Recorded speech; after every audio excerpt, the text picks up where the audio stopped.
哇！你睇下呢個係芝士海鮮飯煲啊！我俾佢10分啊！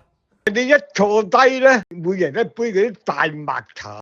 一般正宗嘅韓國餐館咧有小食，我最中意食嘅佢嘅泡菜，爽脆可口，同埋好新鮮，又唔係話好辣，好有益㗎，因為佢有殺菌嘅能力。頭台係免費嘅，我叫好多人食嘅例牌嘅腐蒸蛋啊、番薯粉絲啊、招牌部隊鍋嚟㗎，海鮮薄餅，好似我哋葱油餅咁，紅燒嘅黃花魚、海鮮豆腐煲喺餐廳度食啊，可以咧配飯。我睇見差唔多台台都叫呢個炸雞食，好軟滑。